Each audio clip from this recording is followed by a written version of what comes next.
Bom, nessa segunda parte a gente vai tratar daquilo que a gente chama de fatores astronômicos da insolação e da sazonalidade. Também fazer um comentário sobre de onde vem clima, né?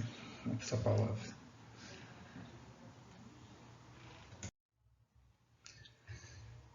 Anteriormente, a gente tinha dito que na escala do clima contemporâneo, na escala de uma vida humana, a gente pode fazer a simplificação de dizer que a fonte, né, que o Sol como fonte de energia é uma fonte constante, tanto que existe até o conceito, né, de constante solar. Coloca a quantidade de energia que o Sol fornece por metro quadrado, na posição que a Terra está. Né? E essa radiação solar no topo da atmosfera, então ela poderia ser constante, se a gente considerar a fonte constante. Será? Então, a pergunta que a gente está fazendo aqui é essa, né? Se a intensidade da radiação solar no topo da atmosfera é constante, ou seja, se ela sempre é a mesma, apesar da fonte ser constante. Né? Lá na fonte é.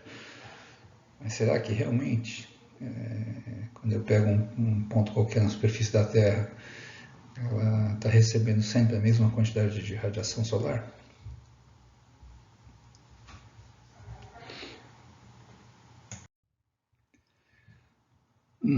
Para isso poder ser verdadeiro, né, a distância entre a Terra e o Sol teria que ser sempre a mesma. Né? Então, se a distância da Terra e do Sol variar ao longo do tempo, então o que vai acontecer? Quando o Sol estiver mais longe, apesar da fonte ser constante no tempo,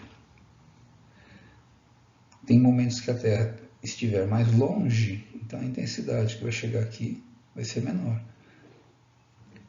Quando estiver mais perto, vai ser um pouquinho maior. Então aí seria um outro efeito, é o efeito da distância e não da fonte propriamente dita. Bom, então o que a gente sabe é que a órbita dos planetas em geral, ela tende a ser elíptica. É muito difícil encontrar uma órbita que seja realmente um círculo perfeito, uma circunferência perfeita. Né?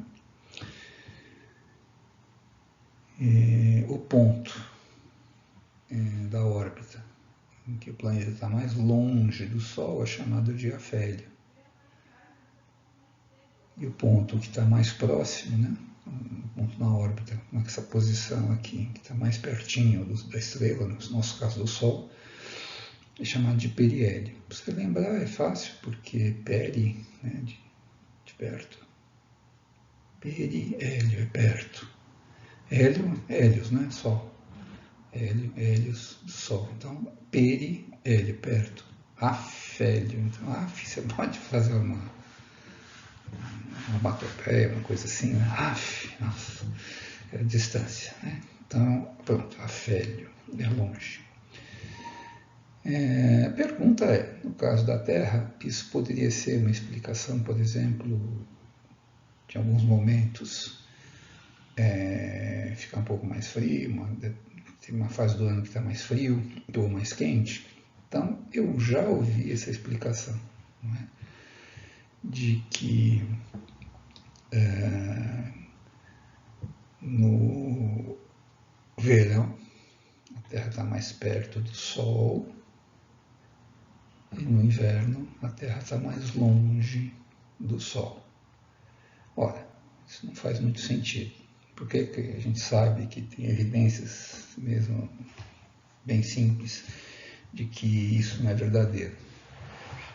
Não deve ser essa a explicação para essas variações. Por quê? As estações do ano são trocadas nos hemisférios. Né? Quando é verão no hemisfério, no outro é inverno. E vice-versa. Então, a distância entre o Sol e a Terra não deve ser provavelmente a melhor explicação para a sazonalidade, a gente fala, né? Desse ciclo anual das estações do ano. Mas, ainda assim, fica a pergunta, né? Mas é verdade que a distância entre a Terra e o Sol varia ao longo do tempo? Né? Ao longo de uma volta, ao longo de um ano? Né?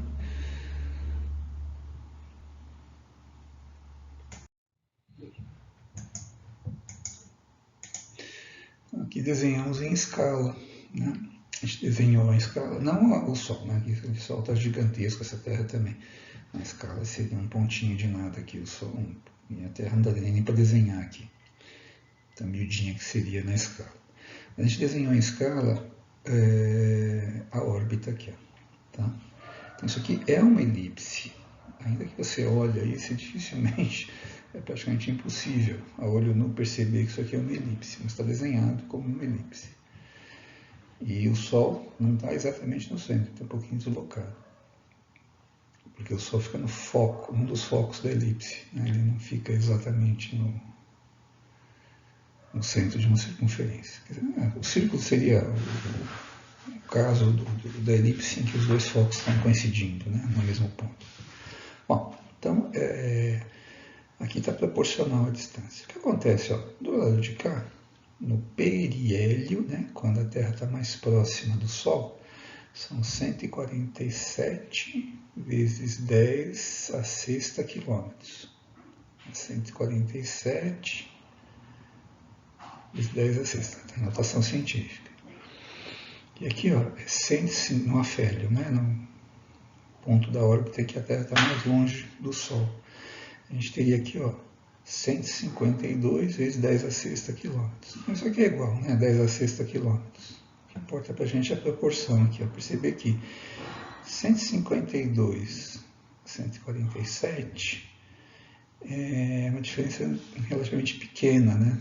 É pequeno o suficiente para que quando a gente desenha assim, a olho nu, não dá muito para distinguir que é uma elipse, né? A gente acaba achando que pode ser uma elipse um pouco excêntrica, ou uma circunferência, enfim. Então, você vê que é quase uma circunferência, né?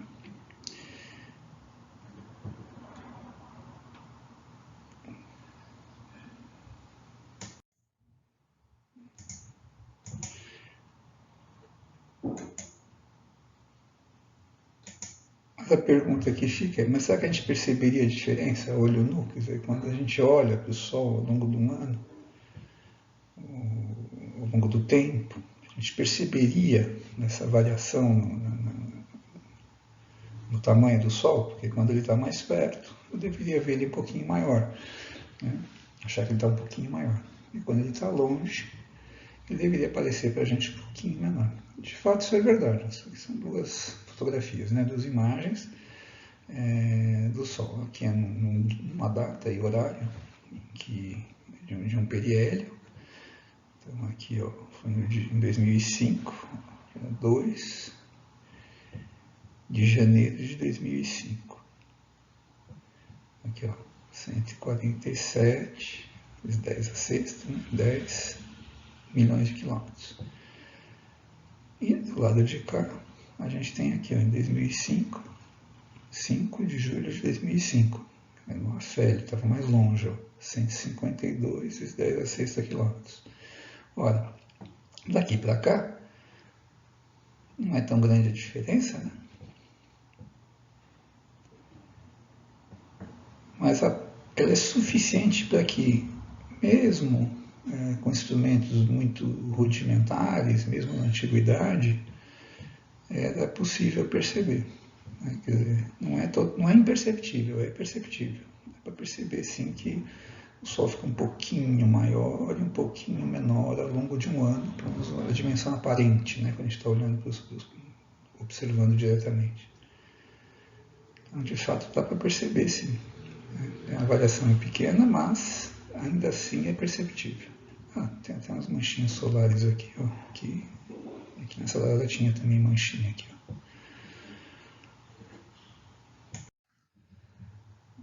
Então, um outro momento, mas enfim, a mesma coisa, um afélio e um periélio. Metade da imagem aqui de um dia do outro dia, da outra data, né? E as duas imagens aqui lado a lado para a gente perceber a variação no tamanho aparente do Sol, né, para um observador na Terra. É tão grande assim? É perceptível, daria para perceber, mesmo com instrumentos bem rudimentares. Mas a variação da quantidade de energia por causa disso é entre 3% e 4%. Né? Nessa posição, a radiação que a Terra está interceptando é entre 3% e 4% maior do que aqui, né? Que quando está mais longe. Então, é uma variação, deve ser considerada, mas ainda assim isso não vai ser explicação de estações do ano, da sazonalidade, nada disso. A gente vai ter que encontrar uma outra explicação. Não é a distância entre a Terra e o Sol.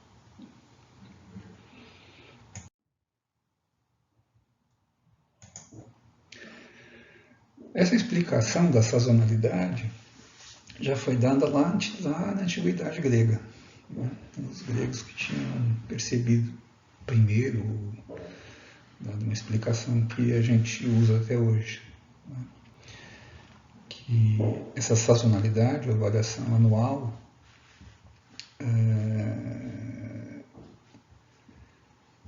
se deve ao fato do eixo da Terra ser inclinado em relação ao plano da órbita. Eu vou detalhar isso um pouco melhor daqui a um pouquinho para frente. Mas essa ideia do eixo inclinado,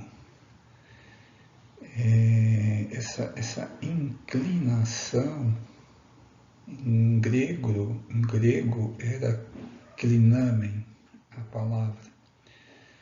E a corruptela disso ao longo do tempo deu em clima, ou climate, enfim. Clima, na verdade, se a gente voltar para trás, do ponto de vista etimológico, é inclinação, né? Inclinação do eixo da Terra. Então, esse conhecimento vem vindo já, certamente, há mais de 2000 anos.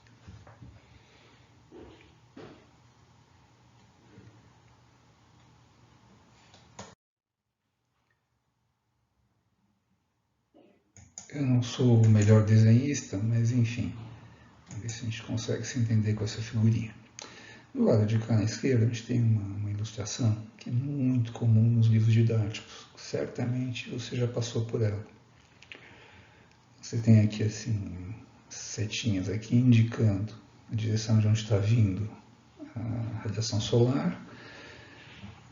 Como a Terra está muito longe do Sol, ao invés de você desenhar como energia realmente radiante, né? Quer dizer, nessa distância pode considerar que os feixes solares são mais ou menos paralelos. Né?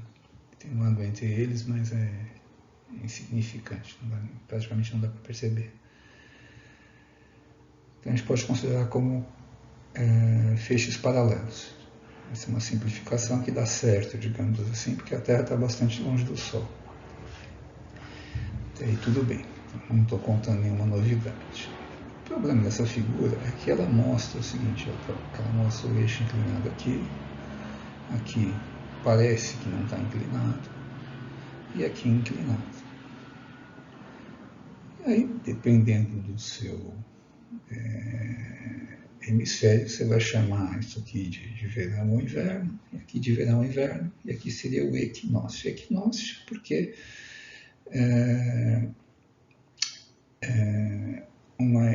uma metade, digamos assim, né, as duas partes, os dois hemisférios da Terra estariam recebendo quantidades iguais de radiação no topo da atmosfera. Né, isso.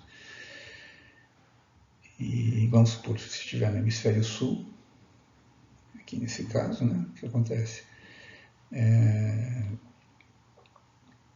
Se estiver aqui no hemisfério sul, o que vai estar acontecendo? Você tem um dia um pouco mais curto e a noite mais longa.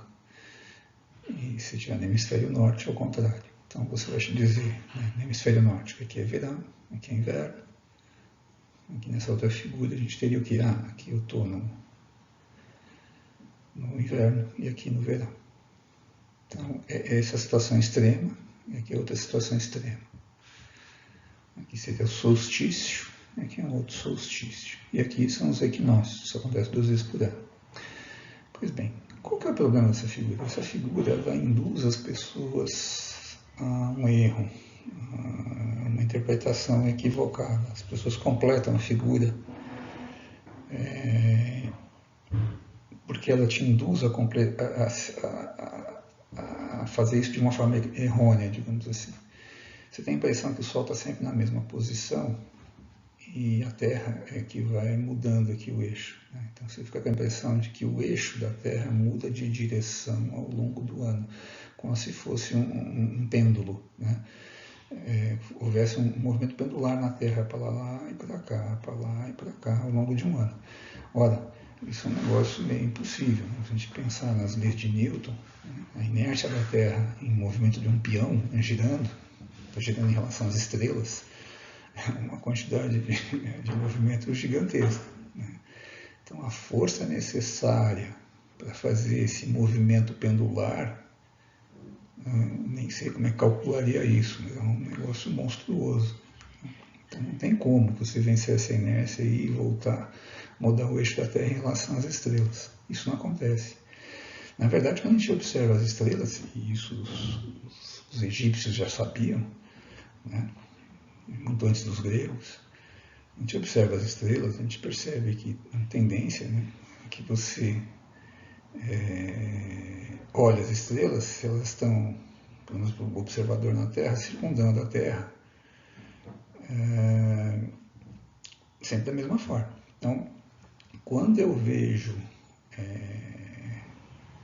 se eu fosse um observador aqui no Polo Norte, a impressão que eu tenho é que o eixo da Terra está sempre apontando para o mesmo lugar no céu. É como se a Terra tivesse espetada num palito, né, ou num eixo imaginário, a gente chama, né, e estivesse rodando presa nesse palitinho. Então, a Terra sempre, não importa o dia do ano, a hora, etc., na escala de uma vida humana, nos últimos 50 anos, toda vez que você olhar o eixo da Terra, ele está sempre apontando praticamente, assim, com variações muito pequenininhas, mas, grosso modo, é verdade, ele está sempre apontando para o mesmo ponto no céu. Né? É como uma estrela que está lá longe, né? Bem longe. É uma estrela que fica exatamente onde é o Polo Norte, uma coincidência, né? Que a gente chama, inclusive, de estrela polar. Então, o Polo Norte da Terra, né? O eixo da Terra, aponta sempre para a mesma estrela. O eixo da Terra não oscila ao longo do ano, porque se isso acontecesse, o polo, né, o eixo da Terra apontaria para a estrela polar apenas uma vez por ano, né, numa certa data específica. Conforme os dias fossem mudando, o eixo apontaria, né, para outra estrela. Né? Não é isso que a gente observa. A observação diz para a gente que o eixo está sempre orientado da mesma maneira. Em relação a quem? Em relação ao plano da órbita. Então, a Terra está dando a volta no entorno do Sol e a rotação dela no próprio eixo não é perpendicular ao plano da órbita, é inclinado. Essa é a tal da inclinação de 23 graus e meio, mais ou menos. Está aqui, 23 graus e meio. Então, essa inclinação é constante. O que está errado aqui nessa figura? Ora, a gente está vendo num ponto de vista, vamos pôr de lado aqui, e essa inclinação está aqui, ó, neste plano. Então ela está escondida. Então a gente tem a impressão que nesse momento a Terra não está inclinada, ela está inclinada. Aqui, ó. Esse aqui seria o equinócio, aqui um outro equinócio. Aqui um solstício, aqui o outro solstício. Né? É que aqui também eu tentei desenhar em perspectiva, tá certo? Isso aqui tem perspectiva, não é uma elipse dessa forma. Estou falando, a gente está vendo meio inclinado assim, né, em perspectiva. Então, é um equinócio, o outro equinócio. No momento do equinócio, essa inclinação está presente, está vendo? Sempre apontando para o norte, para a estrela polar. Felizmente, que a gente está aqui no hemisfério sul, a gente não tem uma estrelinha exata, por acaso, né? Não tem essa coincidência no momento de ter uma estrelinha exata, visível, exatamente na direção do Polo Sul, né? Em direção no sul. A gente não tem a estrela austral, vamos supor.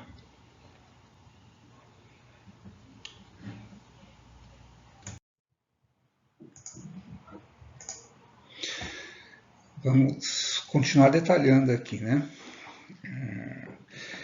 Aqui, essa figura que a gente está acostumado, apesar dela induzir o erro, como eu disse para vocês, ela é um ponto de vista de um observador que está olhando a Terra como um todo de fora, né? Dificulta um pouco para a gente entender como é que seria o observador na Terra, o que é que ele perceberia, né? Que é o que, na verdade, os antigos, lá na antiguidade dos egípcios, enfim, a gente tem registro de observação sistemática, como é que eles enxergavam o céu, né? Bom, então a gente imagine um observador na superfície da Terra, um pontinho aqui, faz de conta que está aqui. Esse observador, ele olha o horizonte e para ele é uma simplificação bastante razoável do ponto de vista da percepção de que ele tem que está envolto, né, por um contorno, por uma circunferência, e a gente pode chamar essa circunferência imaginária de horizonte. Então imagine um horizonte liso, né, sem o relevo. Evidentemente que dependendo de onde você está, se for no oceano, sem nenhuma ilha, sem nada, né, um mar calmo, talvez você consiga ter essa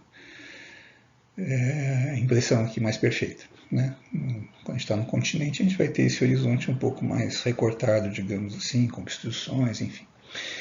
Mas há uma linha imaginária, tá? Esse contorno imaginário aqui.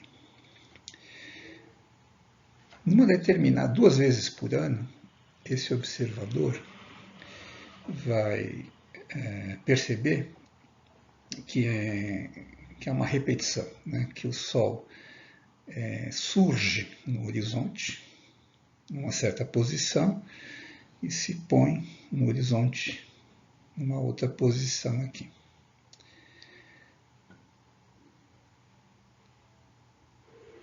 Se esse dia for o dia que a gente chama de equinócio, essa direção vai ser a mesma na Terra inteira. Não importa onde você estiver, tirando o Polo Norte, os polos, né, que é um outro caso. É um caso limite, mas vamos supor se eu estiver aqui no Equador, a latitude 0, eu estou no Equador, então o observador está em cima da linha do Equador exatamente. Nesse dia aqui, que é o dia do equinócio, ele vê o Sol surgir num determinado ponto no horizonte e se pôr num determinado ponto no horizonte.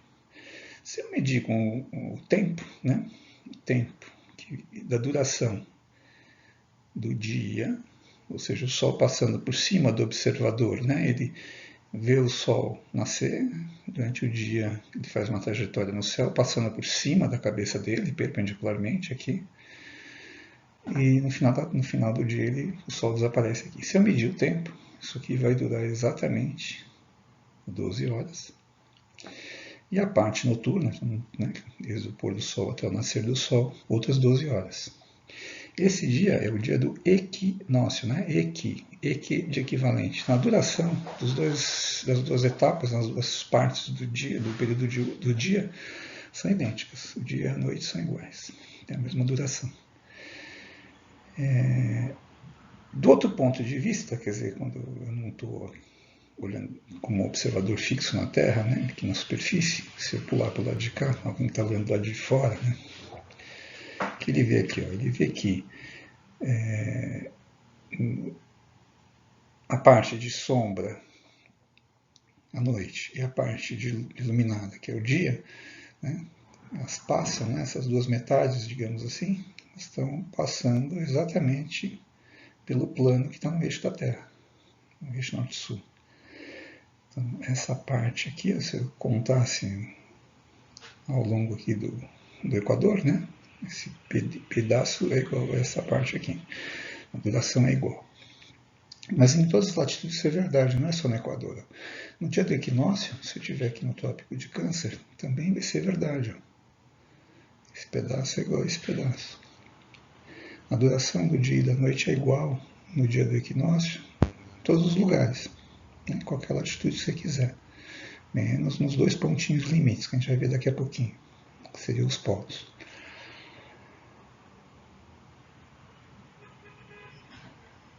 O que vai acontecer para esse observador que está aqui no Equador?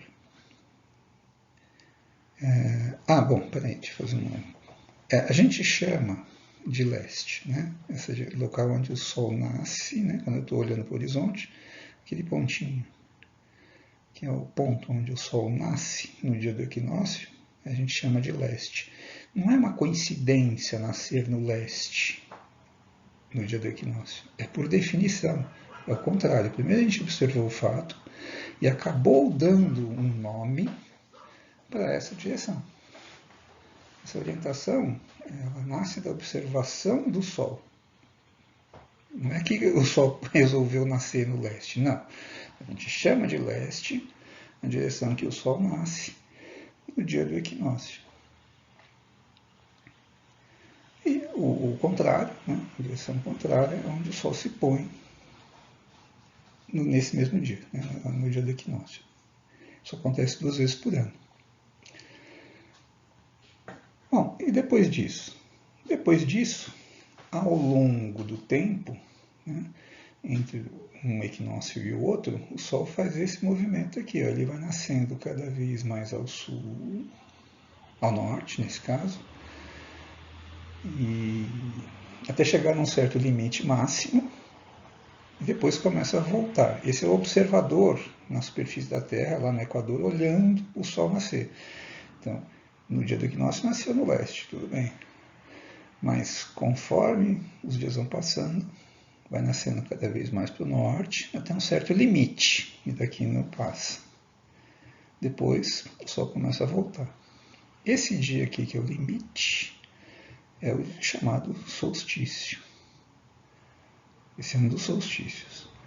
O Sol vai voltando, depois de 6 meses, então, nasce de novo no leste.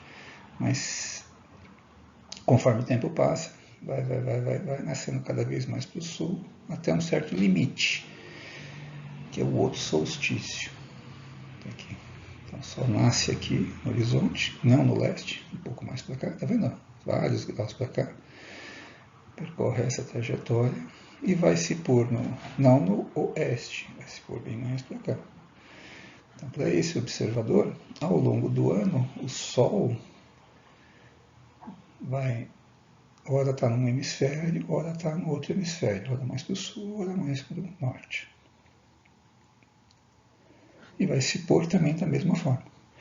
Então existe uma variação grande aqui, né? Não é pequena, não.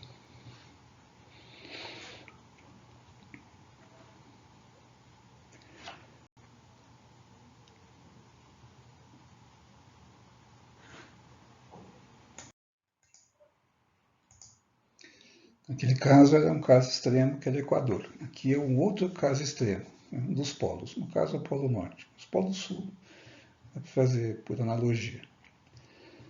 Então aqui está a latitude, 90 graus, norte. Então, para o observador que está lá exatamente no Polo Norte, é realmente uma situação imaginária, né? Porque não tem nenhum continente ali, né? A água às vezes está coberta por gelo, depende da época do ano. Mas imagine que seja possível um observador fixo aqui no Polo Norte. No Polo Sul é mais factível isso, né? Tem inclusive um domo lá no Polo Sul, tem uma estação russa. Tem às vezes até uns malucos que ficam lá. Às vezes até alguns meses presos lá dentro, durante o inverno polar. Mas enfim, tanto faz num polo ou no outro, o raciocínio é o mesmo. Um observador fixo no polo norte, onde é o polo sul? A situação limite. Qualquer direção que esse observador for caminhar, se ele for em linha reta, seguindo a circunferência da Terra, evidentemente, mas se ele for caminhando sempre em direção ao horizonte, não importa, qualquer lado que ele for, né, se ele for bastante perseverante, né, e com muita resistência, ele vai conseguir chegar no Polo Sul. Então não importa, o Polo Sul é qualquer direção. Por isso que a gente está falando que é um caso limite. Então o sujeito está preso aqui no Polo Norte, olhando para o céu. A primeira coisa notável é que exatamente sobre a cabeça dele, na perpendicular, ele olhar bem na perpendicular, exatamente 90 graus para o céu, ele vai estar vendo a estrela polar. O Polo Norte também para astronomia, né, digamos assim. Né?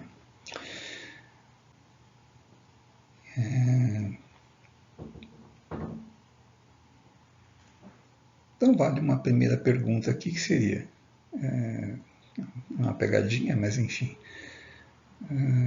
A gente olha essa figura, o giro da Terra é para cá ou para cá. Como é que é, professor? Vamos lá, vamos transferir o observador. Ele está aqui, né? Mas também então está aqui, ó, no polo. Exatamente aqui no polo. A pergunta é se a Terra gira nesse sentido ou neste sentido.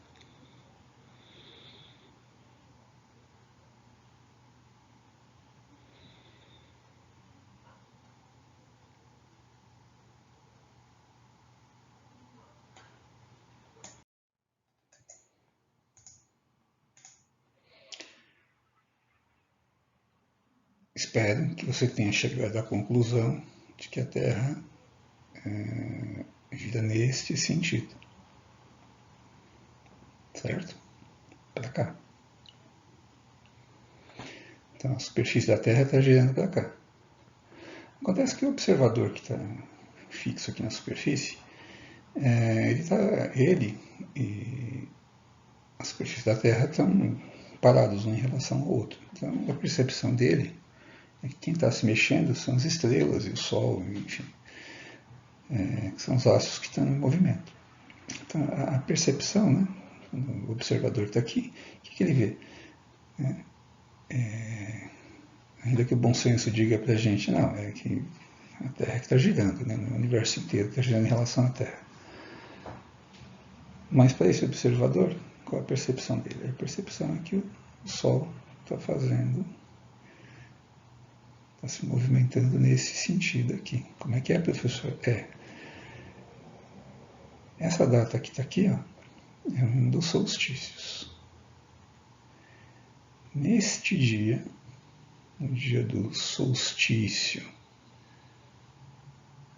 de verão no hemisfério norte, o Sol dá uma volta completa no céu, passando por todas as direções possíveis, né?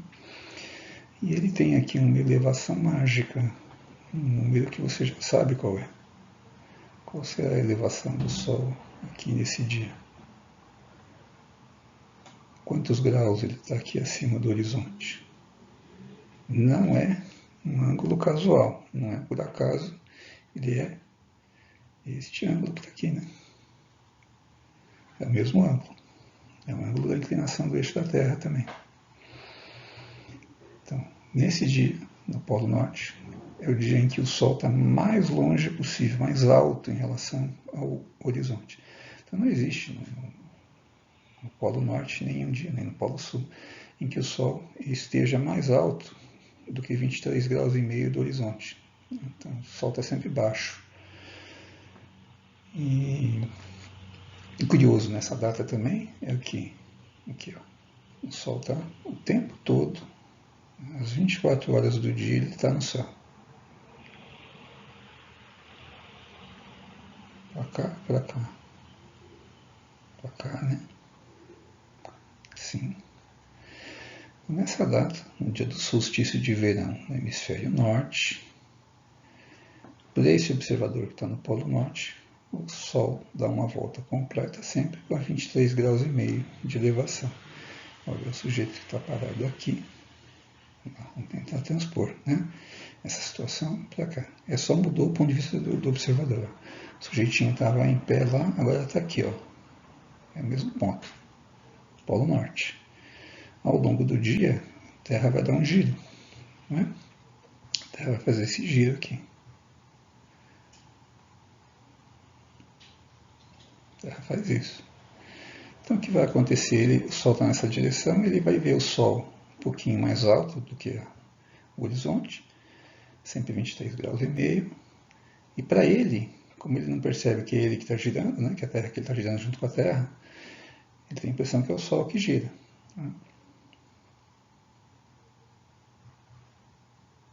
Ele vê o Sol dando a volta no entorno dele aqui, ó.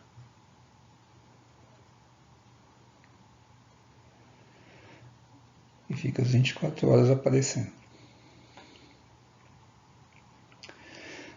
Acontece que, ao longo dos dias, a elevação do Sol vai diminuindo, né? O Sol vai se aproximando do horizonte. Até que num dia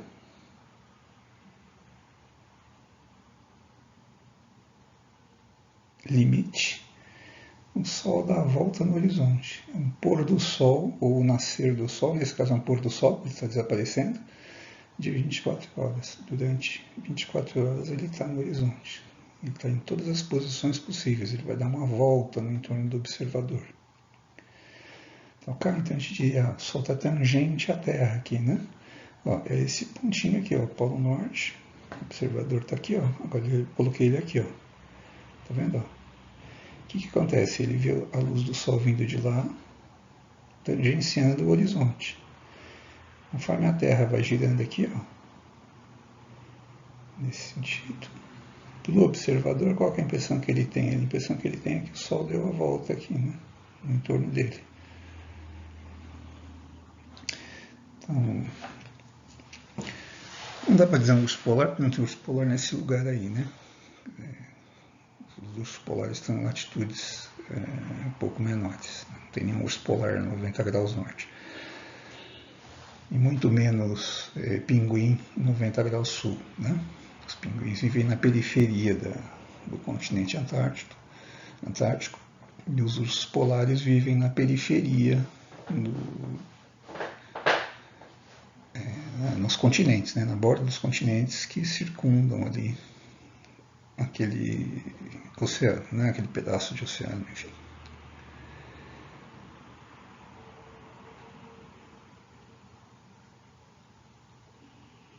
O que acontece depois disso?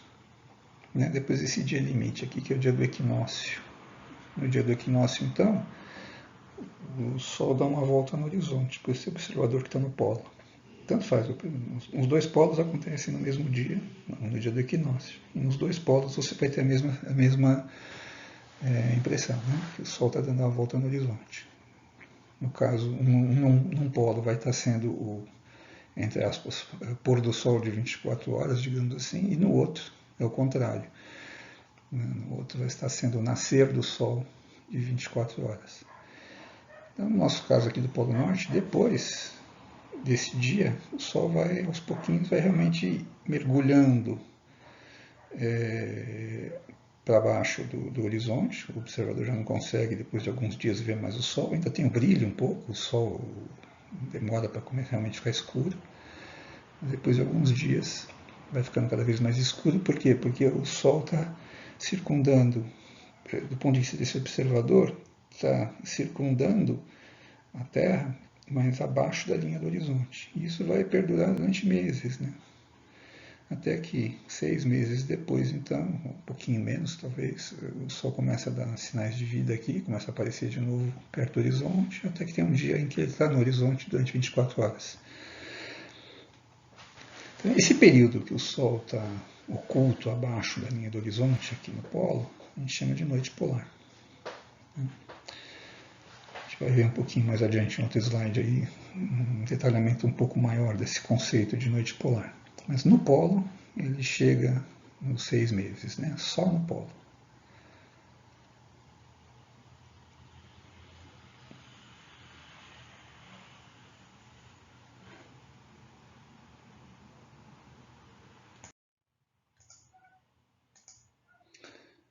Bom, na maior parte dos casos, a gente vai considerar duas situações que são intermediárias, né? Entre estar no polo e entre estar no Equador. Então, a situação mais compatível, por exemplo, com onde a gente está, com São Paulo, enfim, são latitudes intermediárias. Então, no caso aqui, só por exemplo, uma latitude de 45 graus norte. Então, você estaria aqui mais ou menos, né? No meio do caminho entre o Equador e o Polo Norte. É mais ao norte do que o Trópico de Câncer. Bom, então, o Sol, esse observador, né, no dia do que a gente chama de equinócio, ele vai nascer no leste, já discutimos, a gente chama de leste, na verdade, é essa direção que o Sol nasce no dia do equinócio. E o que vai acontecer aqui para esse observador? O Sol descreve um arco e vai se pôr lá no que a gente chama de oeste. Perfeito.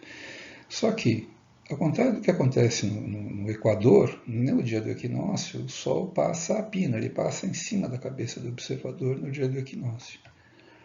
Aqui não. Nesta latitude isso não vai acontecer. Né?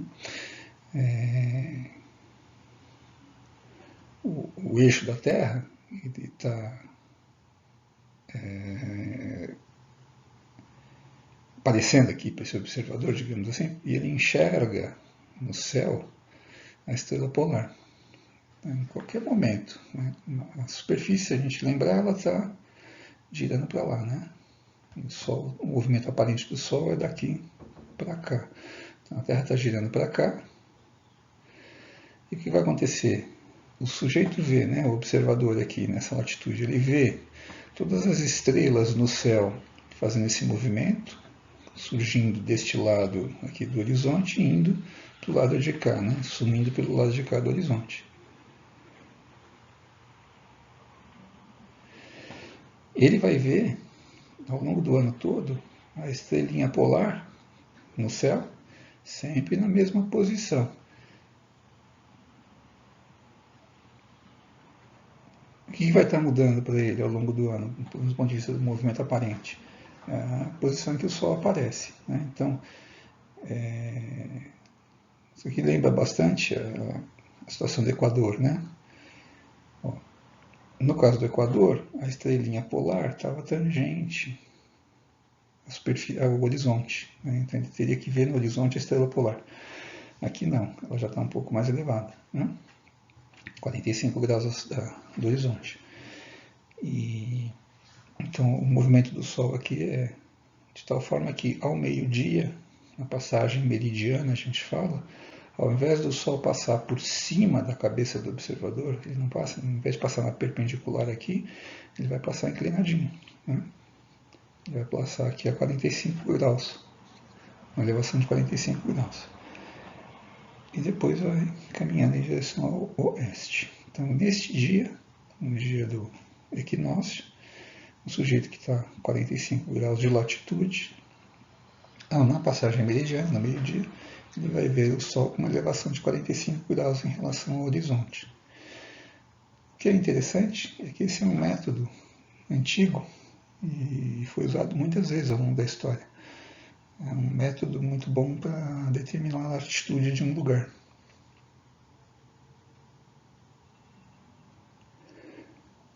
Imagina uma época que não tinha GPS, né?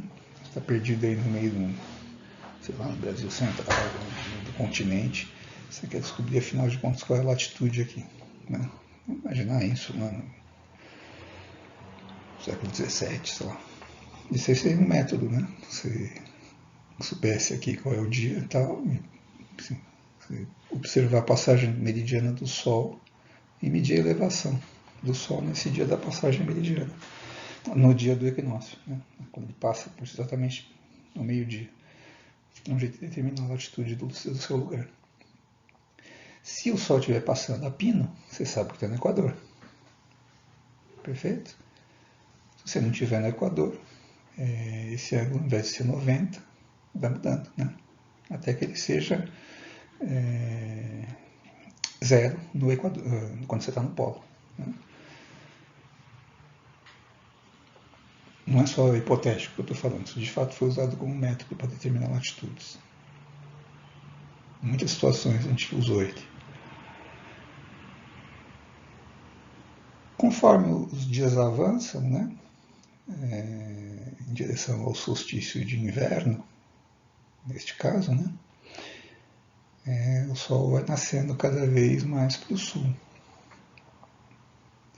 Perceba, ó, o arco aqui, que está do lado de cá, esse arco aqui, no dia do solstício de inverno, esse arco que está aparecendo acima do horizonte é menor do que o arco complementado pelo resto que está aqui oculto. Então tem uma porção maior oculta abaixo do horizonte e uma porção menor para fora aqui. Então o que acontece? O dia é mais curtinho e a noite é mais longa, né? A noite dura mais.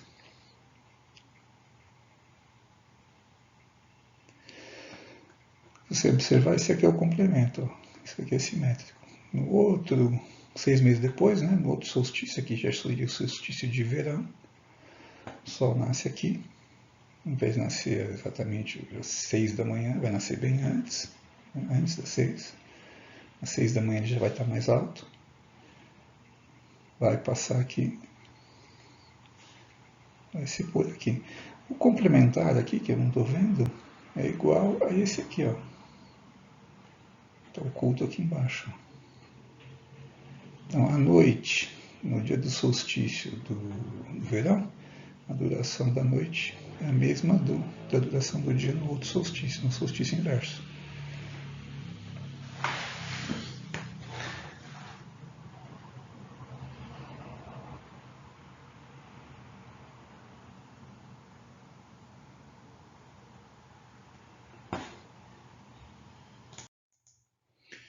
Esse caso aqui, ele é um caso particular por duas razões. Primeiro, que a gente está em São Paulo e é mais ou menos a latitude aqui de São Paulo. Né? E é mais ou menos também a latitude do trópico, no caso de Capricórnio. A gente está mais ou menos no trópico, é São Paulo, a gente está em São Paulo. Então é um case aqui que vale a pena chamar atenção.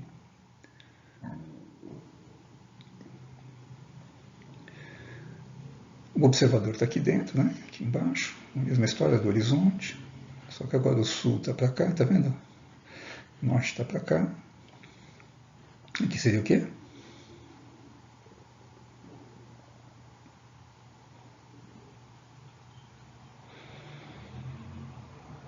Já sabe?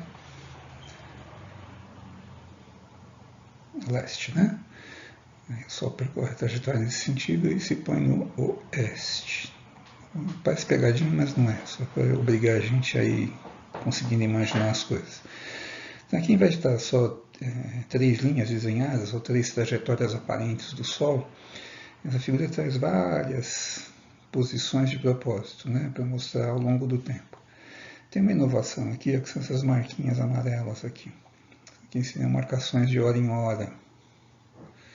Então, no dia do equinócio, o Sol está nascendo aqui, nessa direção, que a gente chama de leste, exatamente às 6, a gente chama de 6 horas da manhã, esse momento que o Sol aparece.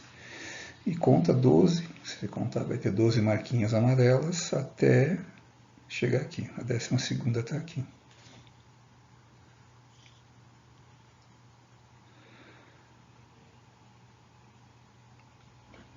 Conforme a gente caminha em direção ao inverno,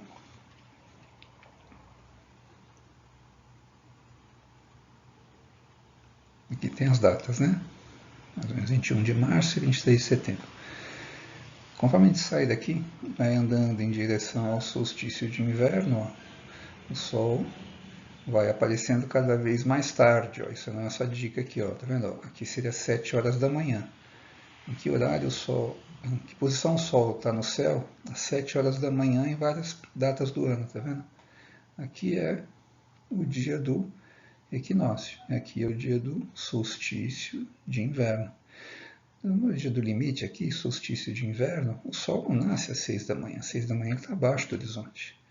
No dia 22 de junho, ele nasce às 6h43. Tá? 43 minutos depois que no dia do equinócio. E quando é que ele se põe lá do outro lado? Então aqui ó, é 5 da tarde. Aqui, 5, né? 17 horas. Às 18 horas, no dia do solstício de inverno, o Sol já se pôs faz tempo.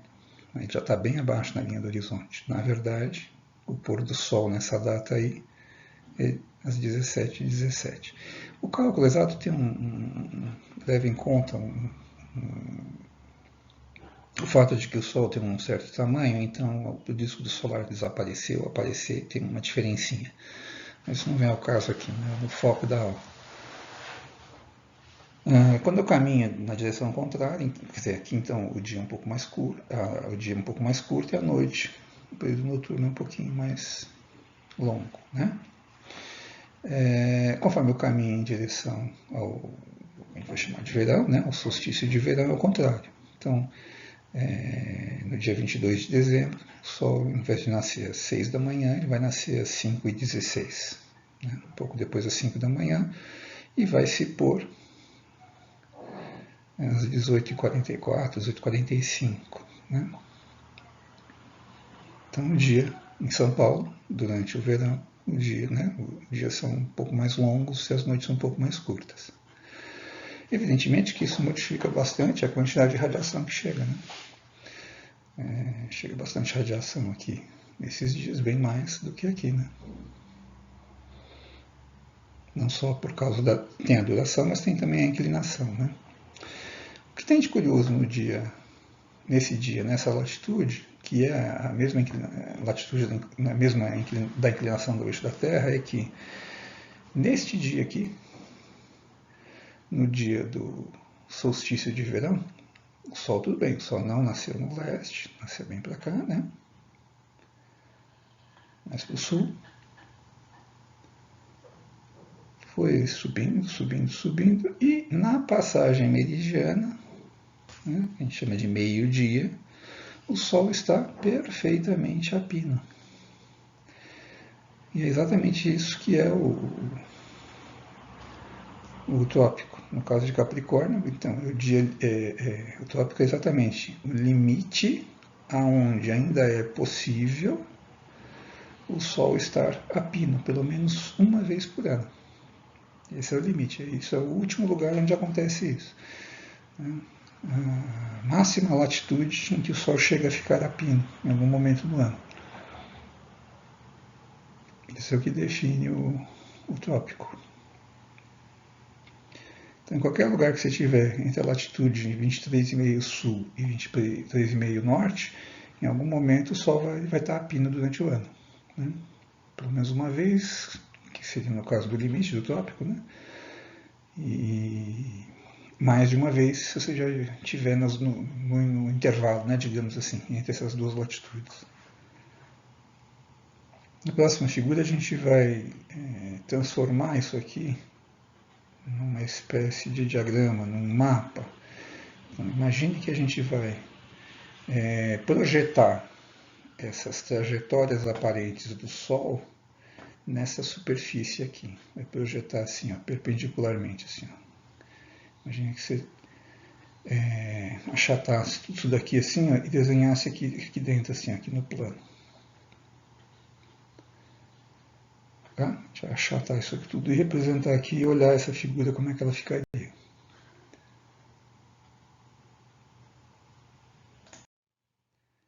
Esse aqui é o nome popular disso daqui, o mais conhecido, é a carta solar, a famosa carta solar. Ela tem um monte de números, um monte de figurinhas, você vai encontrar muitas variações disso daqui, mas a informação básica é sempre a mesma. Eu peguei aqui de propósito uma carta solar que é bem próxima da latitude que estamos, aqui, ó, 25 sul, bem pertinho, muito próximo de 23,5 sul. A diferença vai ser bem pequenininha, vocês vão ver. Como é que a gente tem aqui? A gente tem uma circunferência aqui em volta, representando a linha do horizonte. O observador está aqui num pontinho aqui no centro. Então, a carta solar é feita usando um observador na superfície da Terra como referência. Né? Então, esse observador, nesta latitude, 25 sul, onde é que ele iria enxergar o Sol no céu, de acordo com o dia do ano e o horário do dia. Né? Então, por convenção, então, o norte, a direção norte está para cima aqui, ó, né? Aqui é o norte, sul, leste, oeste. Então, as direções, né, estão colocadas aqui em ângulo, né? Então, o observador está aqui em relação ao norte. Nesse nosso caso aqui, ó, eu tenho uma escala em graus aqui, ó, em volta. Nesse caso aqui tá começando aqui, ó, 0 sul, e ela aumenta em direção ao norte, 180 para o lado de cá, mais 180 por aqui, pelo lado de cá. Você pode encontrar a carta solar feita, por exemplo, usando azimuth, está na mesma, né? Então, ao invés de ser assim, a escala começaria com o 0 aqui no norte e dá a volta até chegar em 360. Mas tanto faz. O que importa é que a gente está usando uma medida angular aqui, né? Para você entender isso. Quer dizer, se eu tiver, vamos supor, esse ponto aqui, esse pontinho aqui, como é que eu indico ele? Essa direção aqui, ó. Seria, sei lá, estou caminhando aqui do sul, estou vindo do sul, sei lá, 75 graus aqui, ó. Mas além disso, para localizar alguma coisa na abóbada celeste, eu preciso, além dessa medida angular aqui, esse azimuth para facilitar, eu preciso de uma outra medida, que seria, vamos supor, a elevação, ou o ângulo zenital, tanto faz.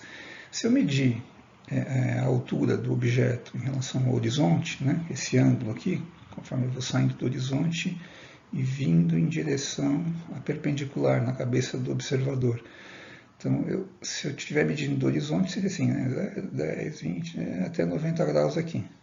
Ou eu posso medir o que eu chamo de ângulo zenital, é começar do zênite do observador, né, ele olhando para cima, exatamente na perpendicular, e indo em direção ao horizonte. Então, sei lá, 10, 20, 30, né, até 90 graus. Nesse caso, a gente estaria usando o ângulo zenital. Eles são complementares, né? A elevação e o ângulo zenital são complementares. Pode usar um ou outro, tanto faz. O que importa é para você entender o espírito da coisa aqui. É que eu tenho uma escala de ângulos aqui em volta, mas eu tenho uma outra escala embutida aqui, ó, que são esses círculos concêntricos, tá vendo? Circunferências concêntricas aqui. Então, ó, aqui é 90 graus, 80, 70, 60, 30, 40, 20, 10, 0. Quando é 0, eu estou no zênite, olhando para cima. Se eu estiver com 80, eu estou olhando um pouquinho acima do horizonte. Se eu estiver olhando 90, eu estou olhando para o horizonte.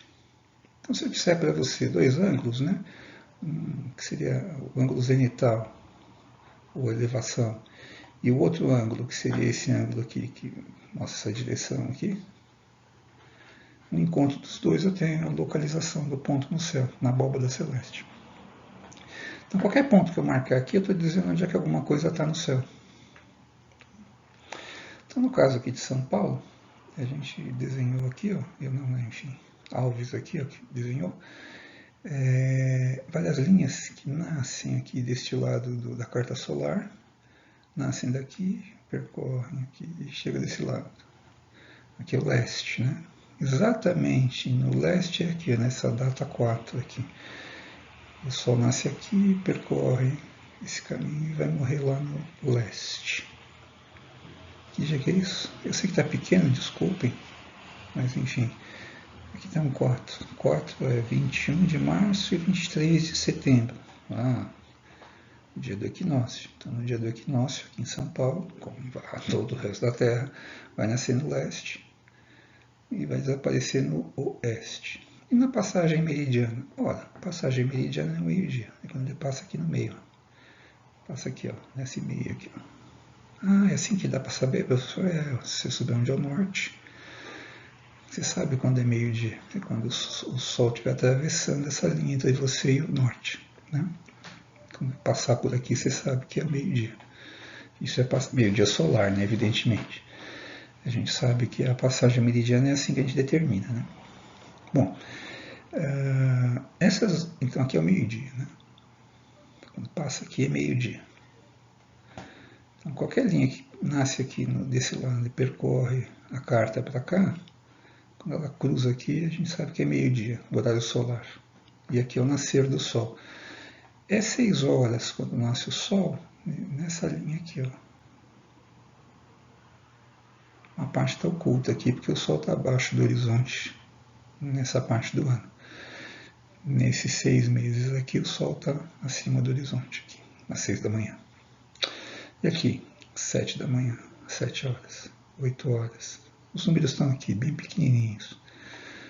9, 10, 11, meio-dia, 13, 14, 15, 16, 17, 18. De novo, ó. 18 horas e 6 meses, o Sol ainda está no céu. Né? E nesses outros 6 meses, às 18 horas, o Sol está oculto, assim, abaixo da linha do horizonte.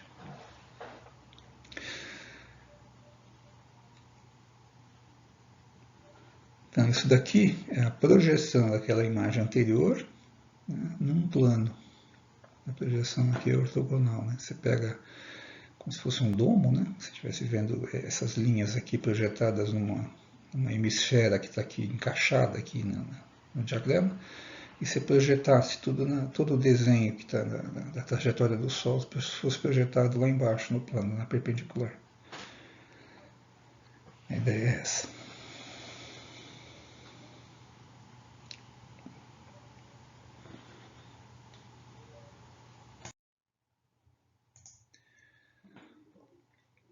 Então, no dia do solstício de inverno, o Sol tem essa trajetória aqui. Ó. Aqui eu leio aqui de imediato. Ó. Eu posso já ler aqui. Ó. O Sol vai ter, ó, em relação ao horizonte, ó, como ele vai passar abaixo, no meio-dia, né? Ele vai passar abaixo, ó, aqui é o horizonte. 10 graus, 20 graus, 30 graus, 40 graus, aqui já é 50 graus. 40 e poucos graus, perceba que não é coincidência. 40 e poucos graus de elevação. É baixo, né? Menos do que 45 graus. O Sol passa baixo aqui nesse dia, no dia do solstício de inverno. E aqui em São Paulo, no dia do solstício de verão, essa carta não é exatamente São Paulo. Ele não passa, nessa carta não está passando aqui, ó, exatamente 90 graus. Porque aqui já é 95 sul, é um pouquinho mais ao sul. Se fosse a carta exata de São Paulo, nesse dia aqui do solstício de verão, o Sol ao meio-dia passaria exatamente na cabeça do observador aqui. Pois bem, vamos ver aqui alguma coisa mais prática, um exemplo. Imagina que eu tenho uma parede, eu construí uma casa, e eu tenho 2 paredes. Tem uma parede aqui, ó, que é virada para o sul, ela enxerga o sul. O que acontece? Uma parede virada para o sul, ela só enxerga essa porção aqui da carta solar. Imagine uma formiguinha na parede. Essa formiguinha não consegue ver essa parte aqui do céu. Né? Se você conseguir imaginar o que estou dizendo. Formiguinha presa aqui numa parede, na vertical, virada para o sul, ela não enxerga essa parte aqui, ó, do céu. Ela só enxerga essa metade aqui, ó, do céu.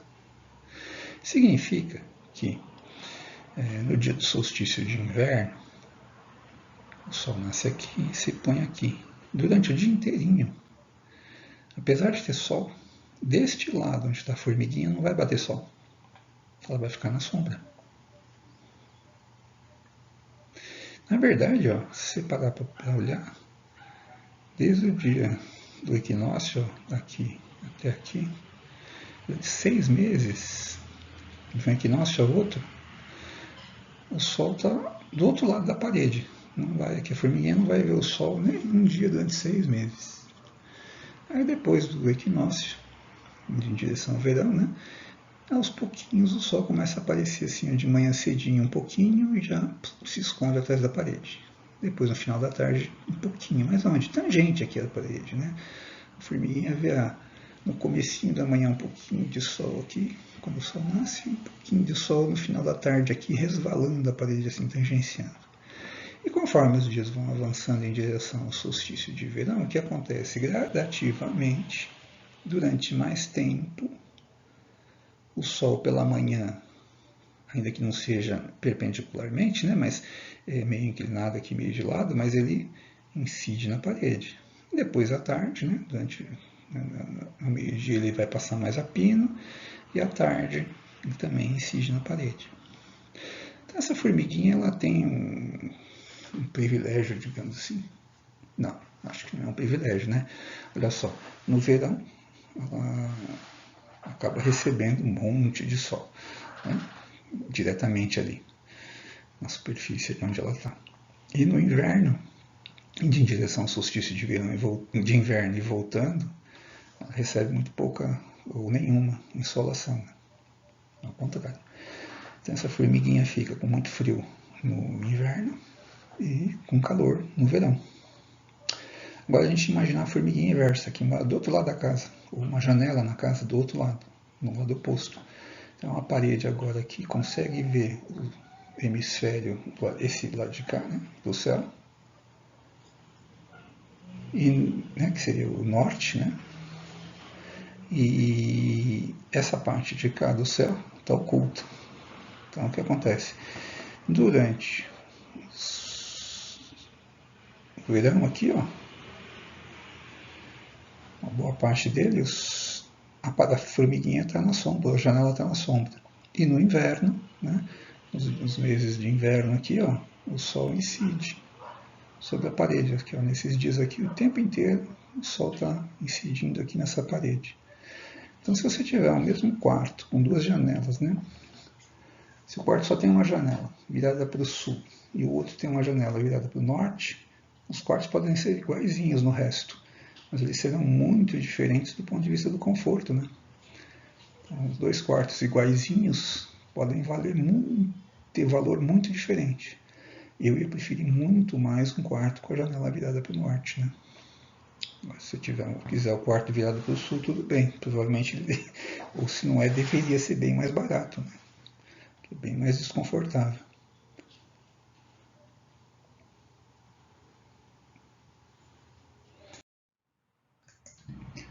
Então aqui a gente já está indo para os finalmente, é o último slide, e é o slide também que representa a resposta.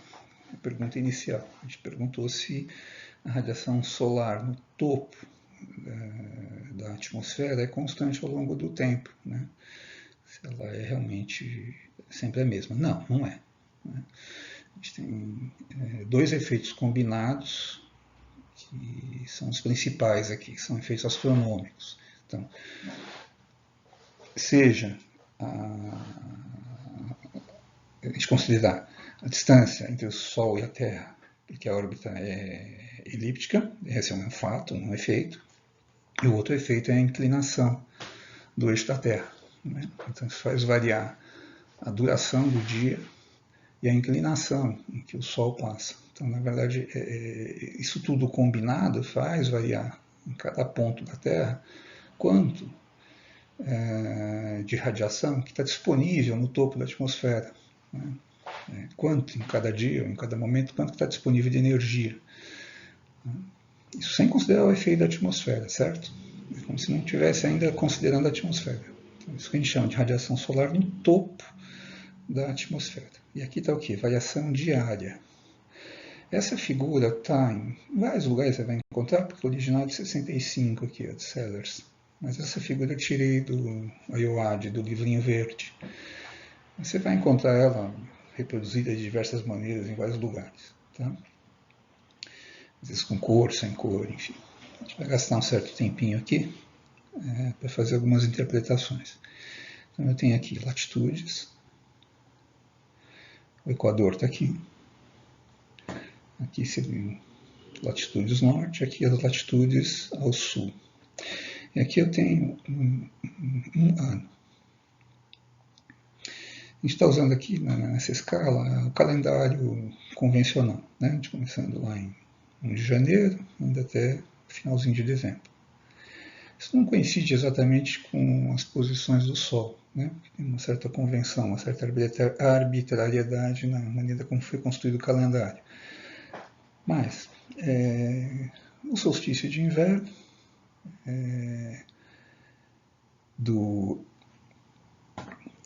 Aqui é ruim, está escrito primavera, está escrito verão, primavera, outono e inverno. Evidentemente que isso depende do hemisfério, né? Então, a referência que está sendo usada aqui é o hemisfério norte, porque é da origem do autor original aqui, né? Mas enfim, então está chamando de inverno no hemisfério norte, né? Para nós aqui em dezembro seria solstício de verão. Pois bem, esse solstício aqui está aqui, ó, marcado com essa linha pontilhada, essa data aqui. O outro solstício, que seria de inverno nosso, né? O de verão no hemisfério norte, está aqui, ó, aqui em junho, né? Depois os dois equinócios, o de março e o de setembro. Essas três linhas pontilhadas aqui.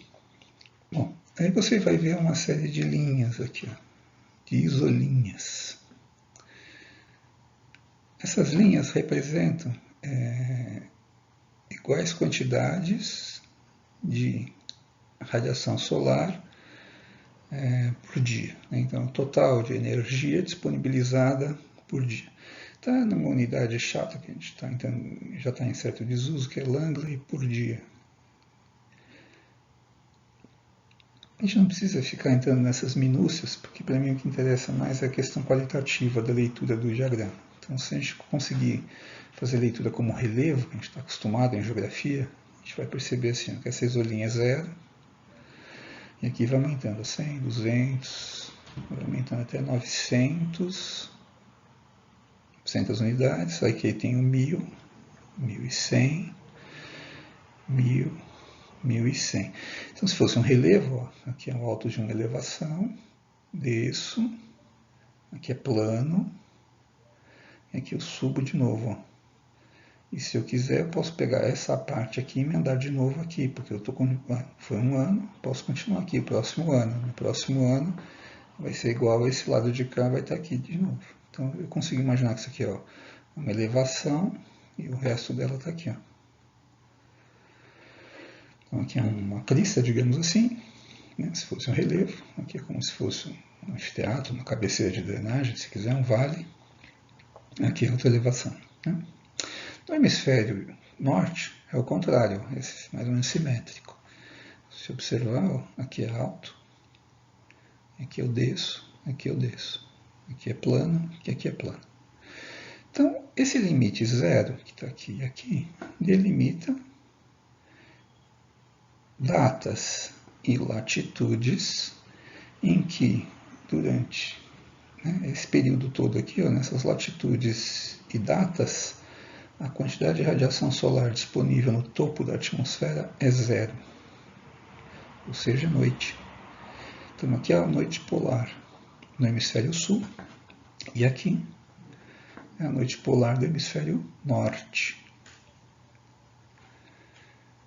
Ah, mas professor, não é 6 meses? Então, 6 meses a gente já comentou antes. 6 meses de fato a rigor só vai acontecer onde aqui, ó, exatamente no polo. Se você me olhar daqui até aqui, ó, entre um equinócio e o outro equinócio, a gente tem 6 meses de noite polar.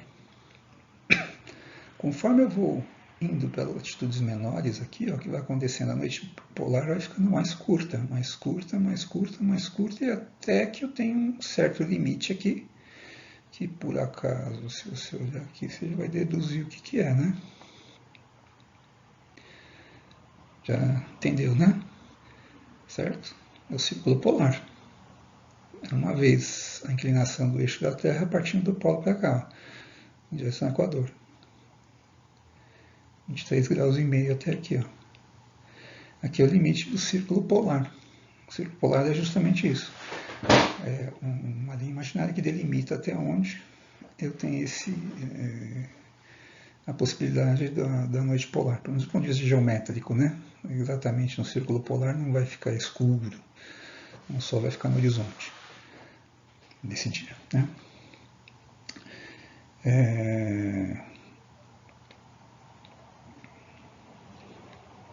A noite polar é trocada, né, nos dois hemisférios. Então, quando um está na noite polar, o outro está numa situação oposta. Certo? Também é curioso, tem que chamar atenção aqui, ó, na latitude zero, no Equador, eu percorro aqui o ano todo, o que eu percebo? Eu saio de um pouco mais de 800 Langley, 800 e tantos Langley, passo por 900, não chega a 1000 está aqui, né? Não chega a 1000, 900, 800 e volta 900, enfim. A variação ao longo do ano é relativamente pequena, né? Entre os máximos e mínimos de radiação disponível no Equador, eu diria que na Terra toda é o lugar em que tem menor variação ao longo do ano. Então, a tendência à isotermia, por exemplo, na região equatorial, é por isso. Né? É porque essa distribuição de energia disponível do Sol varia relativamente pouco ao longo do ano. Onde é o extremo? O extremo ocorre nos polos. Né?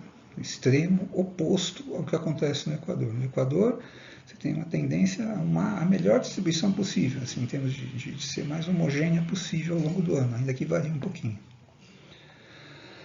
Pegar, sei lá, no caso de São Paulo, né, por exemplo, a gente está aqui, ó, mais ou menos, né, entre 20 e 30 graus aqui. Ó. Você imaginar o que acontece aqui, ó, essa linha, o que vai acontecer?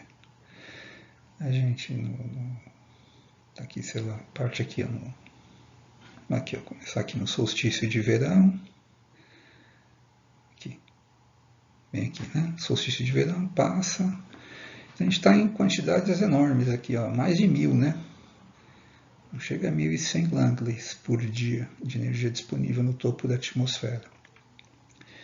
Isso durante, ó, 1, 2, chega a 3 meses, mais de 2 meses. E todos os dias a quantidade de energia disponível é mais de 1000 Langleys. Ora, nenhum dia no Equador acontece isso. Não tem nenhum dia no Equador que chega a 1000 Langleys de energia disponível. Então, em São Paulo, vamos por aqui de meados de novembro, começo de fevereiro, tem mais energia disponível do ponto de vista astronômico, né? No topo da atmosfera tem mais energia disponível do que qualquer dia aqui na época, qualquer outros 2 meses você pegar aqui na região do Equador. É muito mais extremado nesse aspecto, né, em relação ao Equador. Agora, se você continuar aqui, o que vai acontecer? Ó? Em pouco tempo, ao longo dos meses, o que vai acontecendo? Vai diminuindo, a gente vai cruzando as isolinhas aqui, ó. Até que eu chego aqui no solstício, que no nosso caso é de inverno, lá para eles no hemisfério norte verão. No nosso hemisfério, o que nós temos aqui? Ó? Cruzamos 600 Langley, já está menos que 600. Estava mais que 1000, né? Para menos que 600. Não chega a ser metade, né? Mas já estamos indo mais para esse, né? Entre o mínimo e o máximo, né? Não chega a ser assim metade dobro, né? Não é isso, mas é quase, né? Se fosse um pouquinho mais ao sul, já daria isso aí, ó. A gente chegaria aqui. Então, não em São Paulo, mas se a gente estivesse um pouco mais ao sul, né, lá no Rio Grande do Sul, sei lá, a gente já estaria chegando por aqui, tá vendo? Já seria assim, alguma coisa dessa ordem, né, de metade. No verão, o dobro do que está disponível no inverno. Ora, se o Sol é a fonte de energia, né, e a gente está considerando que ela é a única que importa para a nossa seara aqui, para os nossos assuntos, né, então isso aqui já começa a explicar para a gente por que eu tenho frio, né? Porque o inverno tende a ser bem mais frio e o verão mais quente. Né? Já começa a explicar por quê. Ué, tem muito mais energia disponível aqui do que aqui. 2. A discrepância, a variação, né? Entre os mínimos de energia disponível e o máximo de energia disponível aqui em São Paulo é muito maior essa variação ao longo do ano do que é no Equador. E quanto mais ao sul eu for aqui, maior vai ser essa diferença. Então, se você perguntasse para mim, professor, onde é que é o lugar na Terra que tem mais energia disponível no topo da atmosfera? Né? Curiosamente, não é aqui, não é aqui, não é aqui, não é aqui, não é aqui. É onde? É na região polar, né? É nos polos. É justamente onde tem a data, né, o momento em que isso vai acontecer é justamente no hemisfério sul, durante esse período aqui, de dezembro, janeiro aqui, né, é o máximo. Mas em compensação eu tenho 6 meses de escuridão, né, então é onde é mais extremada também a variação. Mas eu tenho que lembrar que quando eu estou aqui, eu tenho sol o tempo todo, né, o sol está, ainda que não seja pino, está disponível o tempo todo. Agora, se você prestar atenção, finalmente, você vai perceber que os dois hemisférios aqui na nossa figura não são exatamente simétricos. Veja se você percebe que o hemisfério sul, principalmente aqui, ó, esse trecho, olha só como aqui é mais proeminente a elevação do que aqui. Aqui um pouquinho mais do que aqui. Por que será? Ah, lembrou, né? Por causa da variação da órbita, da distância da Terra e do Sol, né? Aqui a Terra está esse trecho aqui, né? Esse período aqui, a gente está, né? Esse aqui em janeiro, esse período aqui a gente está mais perto do Sol um pouquinho, e aqui a gente está um pouquinho mais longe do Sol. Então isso faz alguma diferença, pouquinho, né? O grosso dessa configuração que a gente está tendo aqui, o jeitão dela, né? A interpretação básica que a gente faz aqui é consequência da inclinação do eixo da Terra. Né? Inclinação do eixo da Terra em relação ao plano da órbita. Esse é o fator determinante, dominante. Ainda que a gente consiga perceber de leve ou sutilmente a influência da variação da distância entre o Sol e a Terra. É isso aí. Muito obrigado. Até a próxima aula.